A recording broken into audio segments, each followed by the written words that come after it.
particular societies mutually think, work, believe, and behave. As times change, culture may change as well, especially with the advancement and ongoing development of technology. Technology has allowed for better connection in regards to information, knowledge, and communication. The internet and the platforms it's offered for communication create larger discourse communities, therefore the ability to form relationships that revolve around shared common interests and mutual understandings. These collective ideologies and communal interests paved the way for the social media phenomena that exists today. Social media enables users to easily communicate with others instantly, which has not only influenced our current culture, but has in a sense become a new culture. Many studies have shown that social media can affect users mentally. Different cognitive, behavioral, and social effects from active, frequent social media use can affect users' well-being, self-esteem, societal participation, and cultural norms. A culture has formed in which many base happiness around social media feedback, measure self-worth through likes and shares, and even become envious of online friends through acts of social comparison. What good things do you think social media has had to offer? I think it definitely offers a good way to talk to people really quickly. So you don't have to pick up the phone and call, which is not that hard. But it definitely interrupts less.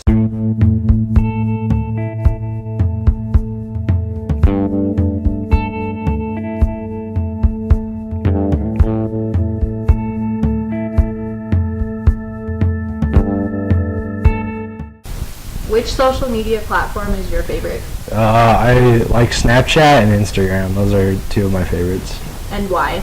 I like Snapchat just because, I don't know, you just get to see what your friends are doing, and I don't know, it's just fun to make faces and talk, and you can just do stupid stuff on Snapchat, and it's just kind of funny.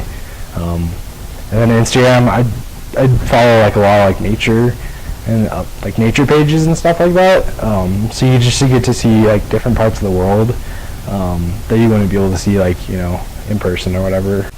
Which social media platform is your favorite and why? I like Facebook because it's kind of all those social medias combined into one. You have your pictures, you have your status updates, you have messaging, and there's just so much going on that I can get entertained for hours on it. I just never feel like I can scroll through all of it. Many social media platforms, especially Facebook, reward users for social media activity through psychological reinforcement. Dr. Siren McMahon states that by creating a bright and usually red notification for every time we have received a new piece of information, whether it's a friend request accepted, a new message, new photo liked, or favorite, social media websites encourage us to keep checking them. These icons are not constant features of social media websites unless we engage with other users incessantly, in which case, job well done by the site's engineers. I'm part of the millennial generation, which is why I find this fascinating. We get to listen to older generations constantly kind of criticize us, but the cool thing is we're actually kind of at an advantage because we knew life before technology was super advanced, but we're kind of growing with it. So that puts us at an advantage, I believe. When I was in 6th grade, that was when cell phones were first starting to get cool.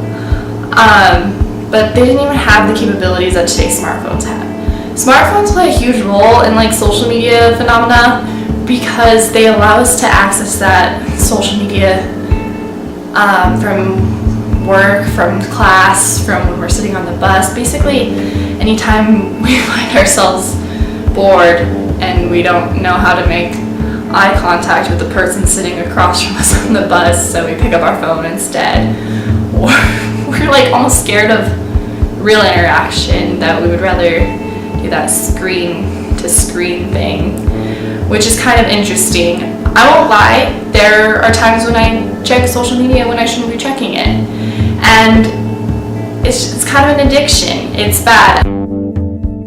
Social media plays a primary role in the way in which today's society is communicating, believing, and behaving, and therefore has an impact on individual well-being. The expansion of internet usage is not slowing. Our culture has forever changed because of it, and how we as humans are being affected by it is worthwhile point of discussion, said Kulraj.